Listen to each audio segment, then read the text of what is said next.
Still keeping it lean enough to stay tight with the abs, pop when I need to guest pose. It's all about, guys, building lean muscle, quality muscle, the whole key to this whole thing.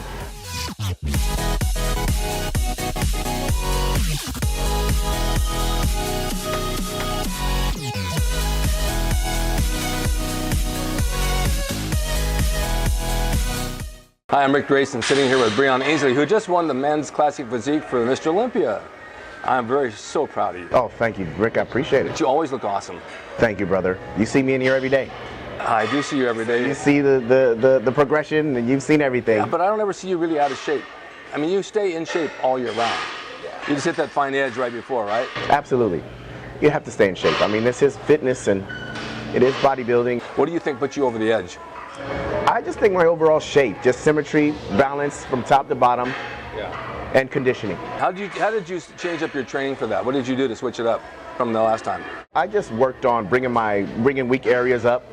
Back, chest, calves is what I worked on more frequently throughout the week to kind of, keep the blood in there. For when I diet it down, it's still full. How do you bring a body part up from where it is? Do you have to train it more? Or do you have to train it hard and then rest more? There's a couple ways to do this. What's worked for me is I just train it more frequently throughout the week. I hit chest and back 3, sometimes even 4 times a week. Really? Yeah, and then hitting calves every other day. I know that Steve Reeves trained his whole body 3 times a week. Back in the day, he had an awesome body. Oh yeah, just 3 times a week. Well, the reason why is back in those days, the gym was only open Monday, Wednesday, and Friday. So they had Tuesday, Thursday, and Saturday to rest. Wow. So they had no choice. You have no choice but to rest Tuesday, Thursday, Saturday. But the 3 days a week worked back then. Then it moved to twice a week for some guys. Then some guys once a week. Yeah. And now you go back to 3 or 4, which works for you. Yeah. When you do 3 or 4 times a week, what about your volume? Do you cut your sets back a little bit? It's just, you have to cut your sets back because you're just doing, you're hitting them so many times and so often throughout the week. I would hit, pretty much it's just 3 sets. Yeah. It's just 3 sets. I still like to go high volume as far as the reps are concerned. Right. So I'm always kind of starting in maybe around the 20 rep range, and then I bring it down a little bit because I always like to go as heavy as possible. Right. So the ending reps could be around 10 to 12 to 15. So maybe you start at 20, you go down to 15, go down to 12, something like that. Yeah. But no more than 3 sets. No more than 3 sets because I'm hitting it hard. My rest periods are still very small and condensed down. Right. Hitting it hard, hitting it heavy, and short and out of there because I'm it's about an hour. No, I like this. Just training for about an hour. That's it. Now, calves are the hardest things to build up for most people. And for me too, man. Dang, stubborn little things. Yeah, they're stubborn. You got to beat them with a baseball bat and let them swell up. Man. What about the old school supplements? Which ones do you take?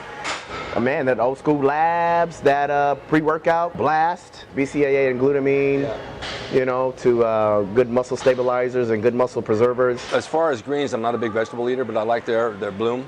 I love that. That stuff's And it tastes good. I know, right? Man. I don't feel like I'm eating veggies at all. Man, that minty blast. You look great. And I thank you. And I look to keep it. You're gonna keep it. Why wouldn't you? That's it. I look to keep it. And you got another 60 years to go. That's what I'm saying, man. I'm not slowing down anytime soon. No way. Anytime I'm so soon. proud of you. Thank you, brother. I'm so proud of you. And we all support you here at the gym for what you're doing. Absolutely. I love the family. Got a lot of friends here, and we're all family as well. Absolutely. I love that atmosphere here. And yes. That's why it's so special here because, everybody has seen the progression, even from when I first became pro. They've seen me from all the way back then, and they've seen me kind of struggle with the 212 a little bit, kind of find my way through that, and then when Classic came and kind of, break through with that. So it's been beautiful for everybody to see, and to go through it here with everybody. Every time I look in here and I see people that are actually transforming their bodies, I always make it a point to be like, hey, You got to tell Man, them. I see you. I see you, man. I remember when you were this. I remember when you were that. And you're doing great. You're looking great. I always make it a point to do that I do because. too. And they appreciate it so much. Oh yeah, it goes a Oh long my way. God, coming from you, that's a compliment. Well, people need to be told when they're good. Absolutely. There's enough in this world about being told when you're bad. Definitely. So let's look on the good side of everything. Definitely. Definitely. I'm Ric Drasin, along with Breon Ansley, Mr. Olympia, and I'm honored to be here with this man. He's a wonderful guy. He's got a brilliant knowledge of bodybuilding and lifestyle, and a brilliant body to boot, and a brilliant personality. I'm just blessed to have you as a friend. Oh, thank you, Rick. I appreciate it, and you as well. Thank you Ditto, so much. brother. Thank you Ditto. so much.